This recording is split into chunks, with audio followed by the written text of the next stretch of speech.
Hi friends, welcome to my channel கிறிஸாஸ் kitchen recipe. இன்னைக்கு வீடியோவில் மட்டன் கிரேவி எப்படி பண்ணுறதுன்னு தான் பார்க்க போகிறோம். இதை செய்கிறது ரொம்ப சிம்பிள், அதே சமயத்தில் டேஸ்ட்டும் ரொம்ப நல்லாயிருக்கும். நீங்கள் மட்டன் எடுத்திருந்தீங்க அப்படின்னா இந்த டைம் இது மாதிரி செஞ்சு பாருங்கள். இதோட டேஸ்ட்டு உங்களுக்கு ரொம்ப பிடிச்சிடும். இதோட செய்முறையும் பார்த்தீங்கன்னா ரொம்ப நேரம் இழுக்காது, டக்குன்னு செஞ்சிடலாம். இப்போ வாங்க இந்த ரெசிபி எப்படி பண்ணுறதுன்னு பார்க்கலாம். ஃபஸ்ட்டு இந்த ரெசிபி பண்ணுறதுக்கு பார்த்தீங்கன்னா நான் இன்றைக்கி 1/2 கிலோ அளவு மட்டனை நல்லா கழுவிட்டு சுத்தம் பண்ணி எடுத்து வச்சுருக்கேன். அடுத்து 2 பெரிய வெங்காயத்தை நீல வாக்கில் கட் பண்ணி எடுத்து வச்சுருக்கேன். இதுதான் பார்த்தீங்கன்னா இந்த கிரேவிக்கு நல்ல திக்னஸ் கொடுக்கும். இப்போ நம்ம மட்டன் கிரேவி பண்ண ஆரம்பிக்கலாம். ஸ்டவ்வில் ஒரு குக்கரை சூடுபடுத்திக்கோங்க.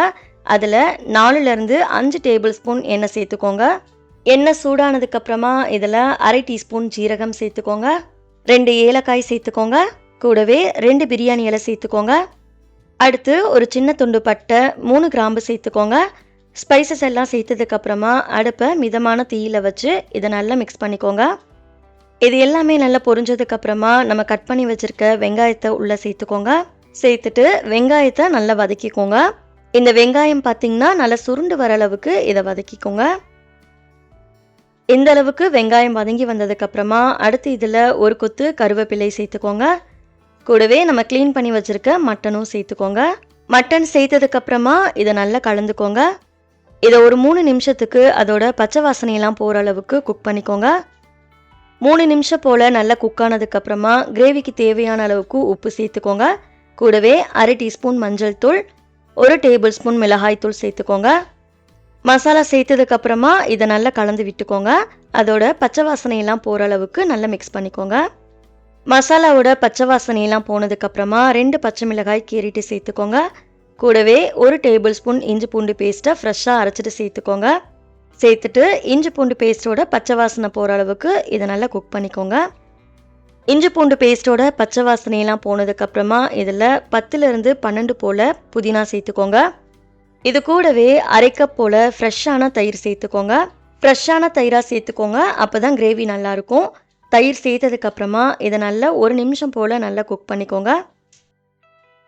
இது நல்லா கொதி வந்து எண்ணெய்லாம் பிரிஞ்சு வந்ததுக்கப்புறமா 1/4 கப் போல் தண்ணி சேர்த்துக்கோங்க.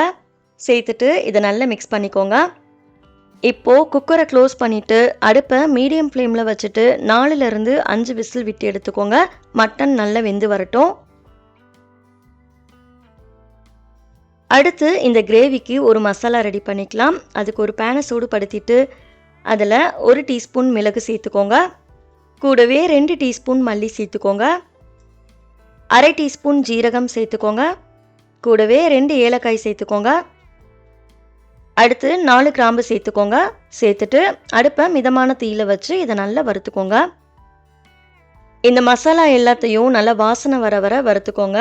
இது நல்லா வறுப்பட்டதுக்கப்புறமா ஆற வச்சுட்டு மிக்ஸி ஜாரில் சேர்த்து எவ்வளோ ஃபைன் பவுடராக அரைக்க முடியுமோ அரைச்சி எடுத்துகிட்டு வந்துடுங்க. இந்த மசாலா பவுடரை நீங்கள் கடைசியாக கிரேவியில் சேர்க்கும் போது நல்ல வாசமாக இருக்கும். நீங்கள் இதை மட்டனுக்கு மட்டும் இல்லாமல் சிக்கன் வறுவல் பண்ணும்போதும் யூஸ் பண்ணிக்கலாம். ரொம்ப ரொம்ப நல்லாயிருக்கும். குக்கரில் விசில் செட்டில் ஆனதுக்கப்புறமா ஓப்பன் பண்ணிக்கோங்க. ஓப்பன் பண்ணிவிட்டு மட்டன் 90% வெந்திருக்கான்னு பாருங்கள். ஒருவேளை வேகலை அப்படின்னா எக்ஸ்ட்ரா ஒரு விசில் விட்டு எடுத்துக்கோங்க. மட்டனை கையில் எடுத்து நசுக்கி பாருங்கள். 90% வெந்ததுக்கப்புறமா ஸ்டவ் ஆன் பண்ணிவிட்டு நம்ம அரைச்சிருந்த மசாலா பவுடரை சேர்த்துக்கோங்க. இது கூடவே பொடியாக நறுக்குன மல்லி கொஞ்சமாக சேர்த்துக்கோங்க. சேர்த்துட்டு இதை நல்லா கலந்து விட்டுக்கலாம்.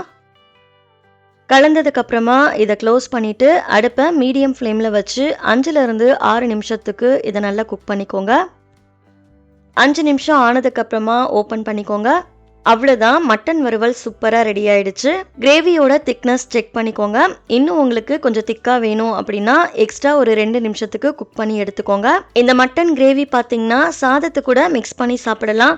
தோசை, சப்பாத்திக்கெலாம் சைட் டிஷ்ஷாக கூட வச்சு சாப்பிட்றதுக்கு ரொம்ப நல்லாயிருக்கும். கண்டிப்பாக வீட்டில் ஒரு டைம் இந்த முறைப்படி செஞ்சு பாருங்கள். ட்ரை பண்ணி பார்த்துட்டு ரெசிபி எப்படி வந்ததுன்னு மறக்காமல் உங்களோட ஃபீட்பேக் ஷேர் பண்ணிக்கோங்க. நெக்ஸ்ட்டு ஒரு ரெசிபி வீடியோவில் பார்க்கலாம். தேங்க்ஸ் ஃபார் வாட்சிங். பபாய்.